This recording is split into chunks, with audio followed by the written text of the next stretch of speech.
I want to make sure everybody in the room is aware that tonight's meeting is going to be two sides presented on the Newberry Meat Processing Plant, and then another formal presentation on the Farm Bill, which is a major piece of legislation that comes up every 5 years and is a very important part of how we do business in our area, but also how we save our conservation areas, how we feed those folks who don't have enough to eat. I mean, there's so much in that Farm Bill that people don't recognize. When they think of Farm Bill, it's like, well, I'm not a farmer. What do I got to think about a Farm Bill? It's a huge part of our everyday life that we need to be mindful of. So we'll have 15 minutes from each participant of presentations, and then we'll hold our questions to the end. So that way we can make sure everybody gets heard tonight. Because we will be wanting to end the meeting by 8 o'clock. So, and we've got our committee work after the presentation. So we want to make sure everybody gets heard, and we want to make sure it's all done respectfully. So I urge you, if you have anything you want to add, note it down, and we'll have time for questions after the presentations. Is that clear? Okay, great, wonderful. So to start with, we will invite our County Commissioner, Anna Prizzia, if she's wanting to start the presentation. Oh, can everyone see it? Yeah, now? and if you sit in this chair, then they'll see you as well. Oh, perfect. Okay, that's what I will do. Awesome. So on the graph there, essentially our total food consumption budget used to be, somewhere in the neighborhood of 18%. In my grandparents' generation, that was even closer to 30%. So once upon a time, we spent a lot larger percentage of our income on food. And over time, that's shrunk. And now it's at about 8% of our money, at least for food at home, is spent, percentage of our income is spent on food. I guess when I look at the food system as a whole, and my entire career has been sort of invested in trying to shift the food system to a more sustainable food system, to a more local food system, in part because as we shifted that cost, some of that was through innovations in productivity, which is what a lot of our land grants would like to argue. It's what a lot of, the Green Revolution folks would like to argue, is that this increase in productivity, right, mirrors that drop, and that was really the way that all happened through just innovation.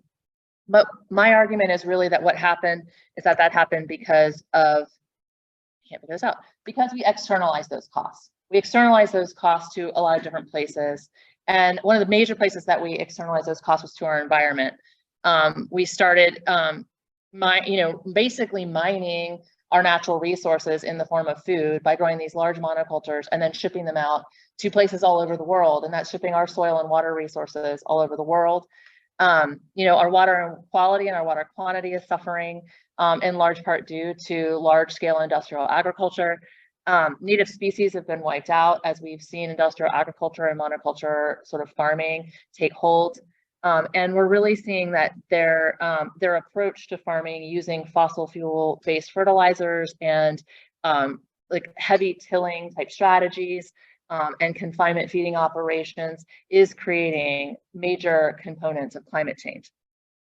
The bigger piece that we see locally too, a big piece of this is land conversion, because what we see is that when the family farms, the small farms that are trying to do things more sustainably, trying to manage things in the way that creates a collaboration between nature and the environment, if they can't make a living, then they end up having to sell their land. And many people around our county are noticeably and from my perspective, legitimately outraged at the amount of development that we're seeing in our county.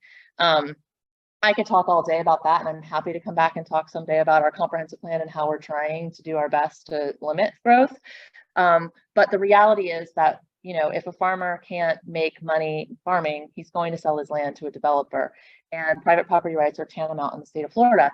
So, our biggest wildlands, our dark places, all the places across our country and our state that are protecting these wild areas, the wildlife corridor, these natural areas, many of them are our cattle ranches and our other animal ranches that are working with nature to create natural habitat and spaces. And really the ungulates, these ruminant animals that were meant to eat grass and work in concert with our natural areas, are actually creating regenerative spaces and places that work in harmony with nature. And our farmers are really, in a lot of ways, are soil farmers as much as they're animal farmers, because they're helping to work with nature to grow plants that feed their animals so that they don't have to use large amounts of fertilizer. They don't have to do large monocultures of any kind of crop. We're also externalizing these costs to human and animal welfare. Most of our farms, most of our animals here in Alachua County right now get shipped off to confinement feeding operations, where they spend their lives in horrific conditions like the one in the corner, and are treated really poorly. And so are the people that work in these places are exposed to all kinds of atrocities that I won't go into. And this is a real problem, because this is treating our food system like it's a commodity, like it's a factory, like it's a widget that we're going to create. And that factory mindset is a big problem when we're talking about an ecological system. And that's what our farms are supposed to be. They're supposed to be social ecological systems that are human managed ecosystems that are working together to grow our food, but also to respect all of the natural resources that go into growing that food. Oftentimes, it's also externalizing those costs to the human labor that's there. Like I said, a lot of that labor is migrant. They don't have the same rights that we have around their ability to advocate for themselves, to organize, to be paid when something goes wrong or they're injured. And so the conditions are pretty deplorable. We're also externalizing these costs to our economy and to competition. Really, we have given up control of our food system. And so rather than keeping our food system local and thinking about the ways that we invest our resources in the farming systems and the land, but also in the infrastructure that's necessary, the processing infrastructure, the distribution infrastructure, and the retail infrastructure to be locally owned right here in our own community, we've given that power and that control up to large-scale multinational corporations that we have no control over, that we can't make any decisions about, and that we can't influence in terms of the decisions they make or the ways that we make them. And they continuously make our food system more and more complicated, and they hide profits in all kinds of spaces, taking more of the money away from the farmer and putting it into these spaces that, again, treat animals and food in general, vegetables too, like commodities. In fact, this graph shows you that about 80% now of our beef packing is happening, 80% of it is happening in less than 4 firms nationally. And our federal government is actually really interested in this and breaking up these large scale monopolies as well, and beginning to move money into relocalizing processing. We're also, I'm really interested in seeing us come up with solutions for our food system as a whole that are about investing in the protection of land, sort of a 4-tiered approach. Investing in the protection of land, that's using the wild spaces, public places, sales tax that you all so gratefully passed. Thank you all. And ensuring that a portion of the conservation lands money is allocated to being able to purchase conservation easements on farms so that farmers who want to keep their land and agriculture can do that.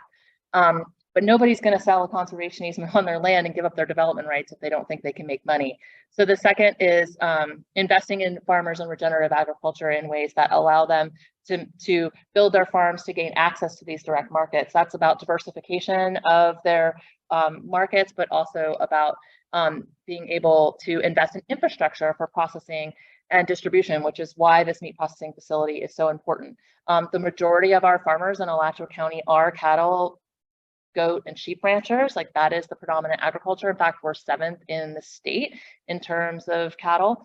And right now, like I said, they're ending up on a train, they're getting shipped out west, and they're getting fed out in confinement feeding operations and being shipped back to us in cellophane.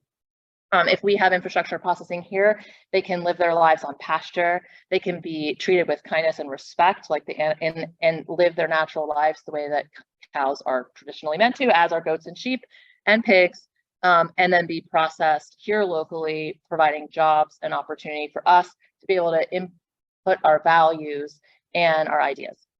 And last but not least, we can invest in young people that are interested in agriculture and provide them with opportunities for learning, workforce development, and also access to this land that other people have given up. With that, I'm going to turn it over to Hal Knowles.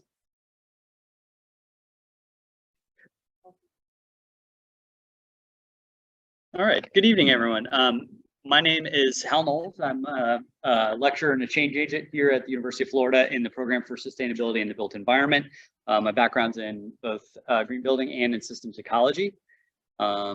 And I wanted to talk a little bit about sort of the bigger picture in the context of systems and talk about the notion that the system is a story. And from a complexity standpoint, I love to think about this through the lens of a snowflake. There's no two snowflakes that are alike. And the reason is the snowflake starts with a seed, sort of the genetics of that snowflake, which is whatever little imperfection dust granule that's in the cloud. And then it's over time taking on the life of the conditions in which it's in that gives it this fractal shape that it has. And the food that we eat is a product of the landscape. If you drink wine, then you know that the terroir is an aspect of how the wine sort of expresses the soil and the land that it's a part of. And so I'm deeply passionate about the connections that we have to real food, whole food, close to the source, fresh, that's prepared in sort of ways that honor our sort of ancestral lineage as human beings. And with that context in mind, I've heard even here at UF, groups like IFAS talk about feeding the world. Often that is through the lens of sort of an anthropocentric notion that what they really mean is feed humans, right? But at the end of the day, the world is predominantly not human, which means if we're truly going to honor that and feed the world. But what I think Anna and Nancy and I and other supporters of trying to have more local regenerative food system support is starting to move our food system towards ecosystems, realizing that that is the future of food, regenerative systems, and that at the end of the day, when we feed ourselves, we feed the microbiome in our gut. We are as much an ecosystem as we are an organism. And so the soil microbiome and our microbiome are deeply connected. There's lots of resources here. I'm going to keep it short to make sure that Nancy has time, but you can go back and look at these. There's lots of great resources that take a very nuanced approach that try to help our society get past this moment where we seem to be stuck in binary thinking, that it's a this or that, it's either or, it's one way or the highway. And the nuances here recognize that to address climate change, to address nutritional issues, to address access to food is going to be complex. It's going to be locally contextually specific. In some cases, it may involve reducing our consumption of animal products. In some cases, it may involve increasing our consumption of animal products for nutritional purposes. It may be changing the very practices that we conventionally have through industrial ag, as Anna, I think, clearly showed. And it's also a recognition that a huge percentage of the terrestrial landmass of this planet is grasslands, and those grasslands require a complexity of plants and animals for their functionality. And ultimately, we're trying to move from a linear process into a circular process. And in this article, they talk about ways that we can actually leverage the livestock to actually fertilize and irrigate the land. And I'll give you an example of that here in a second. So with each of these, you can see it's almost like the non-dual notion of the yin and the yang, where there's a positive and a negative potentiality for any of these treatment approaches. And so it's really about the details. It's about how we manage our ecosystems rather than being explicit and saying it's this way or it's that way. And there's articles also that are trying to connect us in the context of how we make place and how we come to know the landscape in each other, and that the choices that we make in our food systems really do define how we connect to that landscape, the foodscapes, the hardscapes, and the thoughtscapes. And this brings me to an example here, and I bring this one up because I think, especially with the audience that's in the room, this particular TED Talk has been somewhat controversial, even in the scientific community. But Alan Savory, I will say, if you track the Savory Institute and you see the kind of regenerative, holistic rangeland management that he's engaged in, you can see the changes that are actually happening. And as a trained systems ecologist, there's some pretty strong evidence about the power of this. And you can see examples in the African continent, in South America, where they're converting landscapes that have been denuded and are working towards desertification back into functional, rich soils with good hydrologic function through pulsed and strategic ecosystem informed landscape management. I have personally taken students of mine up to White Oak Pastures, which is about 2 hours north of Tallahassee, in Bluffton, Georgia. It's a 6th generation ranch that went from an industrial model back in the middle of the 20th century, which was making the land fall apart. They were denuding their soil. They were down to 1 or 2 employees. And in the late 90s, they switched over to a regenerative practice. They now have nearly 150 employees. They, in a third-party independent audit, store more carbon in the soil than their entire vertically integrated operation with 2 abattoirs and an on-site commercial farm store. They actually sequester more in the soil than they are emitting, and they're an order of magnitude 10 times more organic content in their soil than the adjacent ranches near them. And when we go there with our students, this family is completely transparent. We've walked up, we've seen every aspect from the chicken tractors to the actual kill floor where it's at a human scale. It's very similar to the facility that we would do here, 15 animals a day. We've stood there with the students so that they can understand this. And students that choose not to eat meat wanted to see it so they could understand what it looks like and really see it in the real world and not just what gets shown in the horrors of the industrial model that we all agree needs to change. There's a link. Okay. No problem. All right. So I'll just say that there's some great resources in here about the complexity of these ecosystems, as well as some examples of how we're taking our funds to invest in regional food systems and closing out trying to resolve bottlenecks with solutions that include supporting plants for processing, selling locally raised meats. And an Iowa chapter of the Sierra Club has done that very thing by standing up and supporting slaughterhouses for small scale farmers. All right. So I'm going to go really super fast. So the industrial system is heavily based in fossil fuels. We're eating oil and natural gas, and it's destroying us and the planet. In 2015, I got to go to a conference and unexpectedly get a whole day lecture with Dr. Christine Jones, who's a world-renowned soil ecologist, and a whole world of the soil opened up. And then Rebecca Burgess talked about what carbon pool does my clothing come from? And it took my awareness of environmental and agricultural issues to a whole deeper level with the soils, really looking at the power of grasslands, which are most of our agricultural areas in a good part of the world, and how herbivores have been evolved over nature's wisdom has had herbivores work with grasslands, and it's our destruction of those natural relationships that's destroying everything. It's not the cow, it's the how. Herbivores have ranged over the earth on every single grassland in herds, in packed and challenged by predators and human pushing them along. And so getting them out of those horrible prison camps and back on the land where they belong, eating grass like they belong, is what we need to do. COVID was a huge wake-up call that whoops, are we done? Yeah. Okay. Presenter, which is Debra Trione, and she's also going to be providing us with information on a different perspective with the same topic. Recognize the truth in some of what the previous speakers said. So this is not a completely one side and completely the other side, but let me tell you the story from another perspective.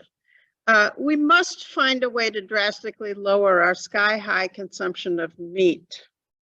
Okay, we have crossed a threshold. It used to be that each of us got to choose to eat it used to be that what each of us chose to eat privately stayed private. It was nobody's business but our own. But this is no longer the case. What we eat affects the health and well-being of our entire community in ways that we never thought about before, and we finally understand why. Our meat-heavy diets drive global warming. Few of us have taken this to heart, even though it is now a well-established fact. Okay, the fact that animal agriculture is a major cause of global warming, has been reported in recent scientific studies out of, for instance, Oxford University, Stanford University, the Center for Science in the Public Interest, the Pew Research Center, the Union of Concerned Scientists, the World Watch Institute, and most recently, the report that came out last month from the Intergovernmental Panel on Climate Change. That IPCC report became front page news in the Washington Post and the New York Times when it came out, though most people only saw the alarming headline, "Time is running out. We must act fast to avoid catastrophic climate changes that will very soon become irreversible." The IPCC report, further down in the report, we read that raising animals for food, and this is a quote, is one of the top 2 or 3 most significant contributors to the most serious environmental problems at every scale, from local to global. Phasing out animal agriculture should be a major policy focus when dealing with problems of land degradation, climate change, air pollution, water pollution, and loss of biodiversity. Livestock's contribution to environmental problems is on a massive scale. Okay, to be clear, there are 3 reasons for the very large greenhouse footprint of livestock: methane emissions, which have 82.5 times the heat trapping power of carbon dioxide, and nitrous oxide emissions, which have an impact 296 times greater than carbon dioxide. Both of these gases are byproducts of the digestive process of grazing animals. The third cause of the very large footprint of animal agriculture is deforestation, claiming more and more land for grazing and growing feed crops. Okay, so what's the exact percentage of the climate crisis that can be traced directly back to animal agriculture? This is a point of some dispute because it really depends on exactly which markers you count. Conservative studies count just the methane and the nitrous oxide emissions from grazing livestock. Other studies consider the foregone carbon that would have been sequestered out of the atmosphere by the trees that have been cut down to make room for the cattle to graze, or the forests that have been flattened to make room for feed crops to grow. Still, other studies claim that animal agriculture is actually responsible for well over half of all greenhouse gas emissions in the world. These studies note the fact that meat requires high temperature cooking, which adds considerable carbon to the air, and that meat products need constant refrigeration, which requires fluorocarbons, compounds that have a global warming impact literally thousands of times higher than carbon dioxide. Whatever the exact percentage, nearly everyone agrees that the impact of animal agriculture on our climate is way too high and needs to come down. So why aren't more people cutting back on hamburgers and steaks? Don't they care about global warming? Well, some do and some don't. Okay. The climate crisis can feel like a problem turning on a scale much too large for any of us to tackle. Do we really need to care? Okay, here's a picture of Hurricane Ian less than a year ago. For those of us in Florida, the picture is yes. Very few places in the world are quite as vulnerable as our state. Florida is positioned just right to see extreme flooding, sea level rise, intensifying storms, longer droughts, loss of biodiversity, increased cardiovascular deaths, heat stroke, and more mosquito-borne illnesses like Zika, okay, dengue fever. That is a picture of Fort Myers Beach. Yeah, I'm sorry. Here's the mosquito-borne illnesses, Zika, dengue fever, and West Nile virus. There is also no doubt about the economic impacts of climate change on Florida over the next few decades. The next few decades will be severe. This is a state where 18 million people live less than 60 miles from a coast. Okay, by 2050, sea level rise will be causing sharp declines in real estate value and property tax revenue, sharp increases in the cost of seawalls, much higher utility costs, stressed and failing sewage systems, telephone lines, and drainage, among many other things. Okay, this is a picture of in the billions, how much potential devaluation of Florida real estate, and by 2050, it's extreme. Okay, can I have the next slide? That is not the slide. Okay. Right now, I can hear you thinking that this doesn't really matter to us. But the fact that Alachua County is not on the coast will not protect us. Our inland county is perfectly positioned to be a favorite destination for climate refugees in the decades ahead. To cite a recent article in the journal Nature, by 2050, more than 2.5 million people now living in and around Miami will be forced to move northward when South Florida cities become increasingly unlivable and their economies implode. So let's get back to the focus of this meeting. Alachua County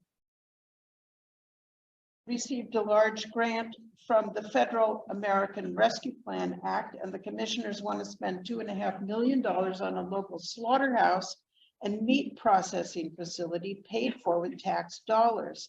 That is, they want to subsidize the local meat industry with tax dollars. One argument cited by supporters of this plan is that the slaughterhouse will simply be there to give people what they want, and the people of Alachua County want to eat meat, okay? I want to talk about this slide. Miami, let me go back just a minute. Miami is listed here as the most vulnerable city to sea level rise in the entire world. The one closest to this is a large city in China, but you can see how vulnerable Miami is. Okay, one argument cited by supporters, let's go forward, cited by supporters of this plan is that it would give people just what they want, and the people of Alachua County want to eat meat. Okay, another one. But once again, eating meat is not a strictly private matter anymore. If it were, the commissioners might have good reason to stay neutral or even side with the ranchers, as they are. But we know now that the meat-heavy diet of Floridians is a large and looming threat to all of our lives and livelihoods, an urgent public concern. Here are a few reminders of the increasingly lethal hurricanes that have hit this region in the last few years. Hurricane Katrina killed an estimated 1,833 people. Hurricane Michael flattened whole cities in the Florida Panhandle.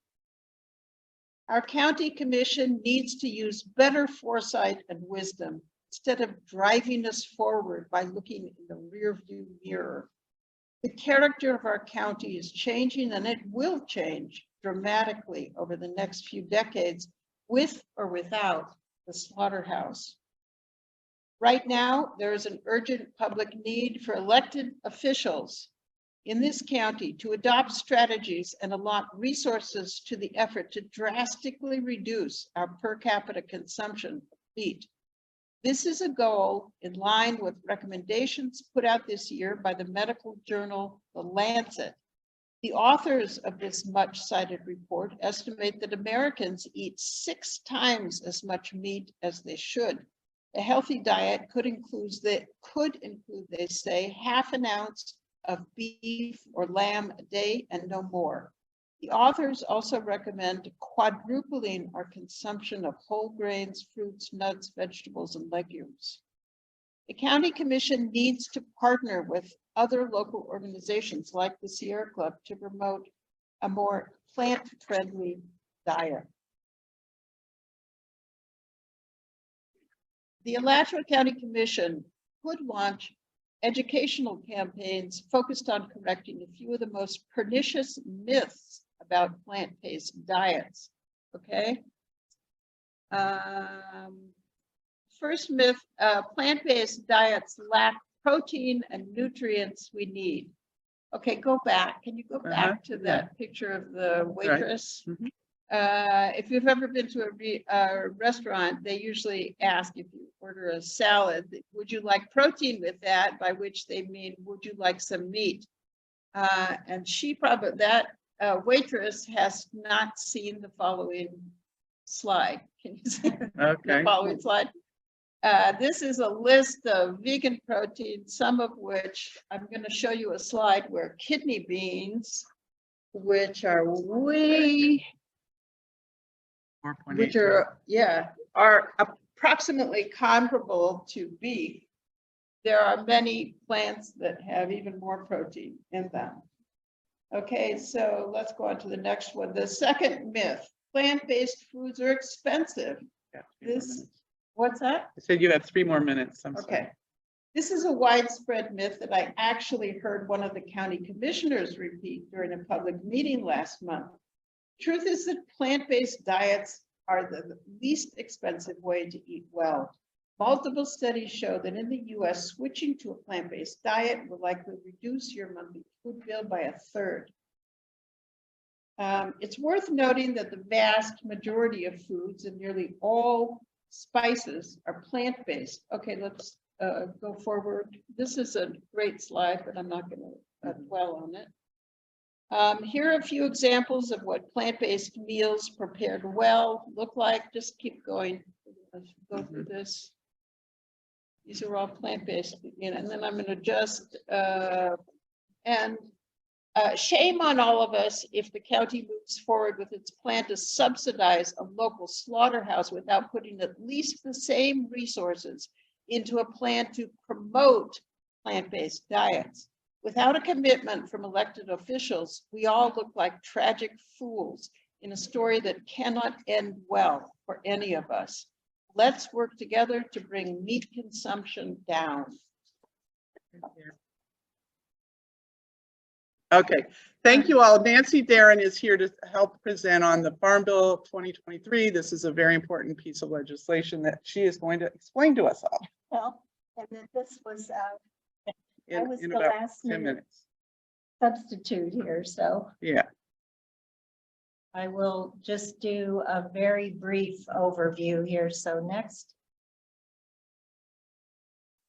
So the Farm Bill is one of the most important pieces of US legislation, and it's renegotiated about every 5 years. It affects everything in our daily lives and our country: food production, nutrition, habitat, conservation. And so anybody who cares about climate change, local food, healthcare, poverty, school food deficits, international trade, needs to be aware of this Farm Bill. And this is the Farm Bill year. Next. The Farm Bill is in 12 chapters or titles that each one covers different topics, and then they have developed programs and funding for each of these. Next.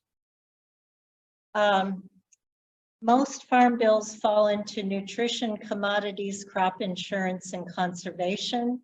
And so those 12 titles are not evenly distributed. The big expenditure is nutrition, which is SNAP, WIC, school lunch programs, things like that. Followed in a distant, very distant by crop insurance, and then commodities, then conservation, and other contains a heck of a lot of things that we all care about as Sierra Club members and Alachua County residents. In the commodities part, we subsidize the big five at 84% gets most of the funding. So fruits, vegetable, it just kills me that fruits and vegetables and things are called specialty crops, which, yeah, should not be. Thank you. Next one. So this is an example of Title 12, which has many, many things that affect us here in the county. And between our BIPOC programs and trying to get justice and fairness back into the system, and since it's a hot topic, rebuilding local and regional meat processing facilities because of the devastating impacts of the industrial meat industry, which needs to go away and regionalize. USDA has invested over $500 million in American Rescue Plan funds to re-regionalize these systems because they recognize how important it is and how destructive the other system is. Next. So National Young Farmers Coalition is an amazing group who they are very deeply engaged in policy and getting BIPOC farmers' voices heard. This was their lobby day in DC. Next. Farm justice, climate change, these are policies that National Young Farmers, National Sustainable Ag Coalition, many groups are really pushing this year, knowing that this is the make or break time. Next. The Farm Bill helps build stronger connections between farmers and school nutrition. We have an amazing set of programs here, Farm to School, and Anna was very instrumental in getting a lot of that going for us and getting our local farmers to have markets and our kids to have better food. And during COVID, it was amazing how many meals we were able to do in our local schools and keep children fed. Let's see, next. There's issues around dealing with flooding resilience, which is a big issue for our county, according to our vulnerability study. Nutrition is, again, a huge piece. Next. Food waste is being examined, and there are bills being proposed and monies for food waste. And then for how do we get young people on the land? The average age of a farmer is around 60 years old. And then young and beginning and underserved farmers have been shut out of being able to access land and other things. Next. So National Sustainable Ag Coalition, these are all these different groups each come up with a platform of what they want to see stressed and what they're going to promote.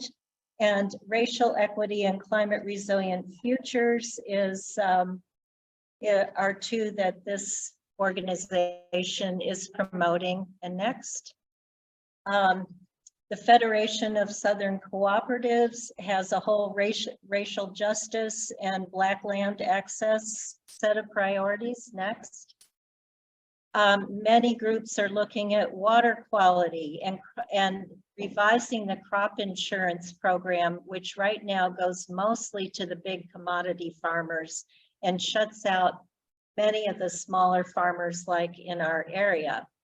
And then limiting the factory farming and the CAFO funding and reforming some of these programs that help support it and shifting to local and regional food systems like what we're trying to do here. And then doubling down on conservation spending, since farming and conservation are increasingly recognized as two aspects of the same thing. Next. There's a lot of pushback from industry and a lot of, because regenerative agriculture, agroecology, agroforestry, all these non-industrial approaches that do honor the earth and conservation and on many of the big industrial folks are moving in, and so there's greenwashing and there's confusion going on. So being mindful of where we're getting information and really pushing for those holistic approaches that consider a whole ecosystem the carbon credit markets is fraught with peril and really supports industry and not true regenerative ecological practices. Next. Let's see. So Representative Shelley Pingree is one of the champions in the House Agriculture Committee. She's an organic farmer in Maine, continually introduces bills, and there's one right now. If you go to the National Sustainable Ag Coalition website, they have a link for an action to express your support for the Local Food and Regional Market Supply Act. And there's a Local Farm and Food Act as well. Next. Senator Cory Booker, who is a vegan, he's really supporting the shift away from the CAFOs and back into regional systems. Yeah, and then the Agricultural Resilience Act is another one that Shelley Pingree has introduced for year after year, and is really focused on healthy soils. She's just amazing. Next. These are some of the organizations that are making the effort to include ecological conservation funding and programming into the Farm Bill. So that's it. Great, thank you. All right. Oh,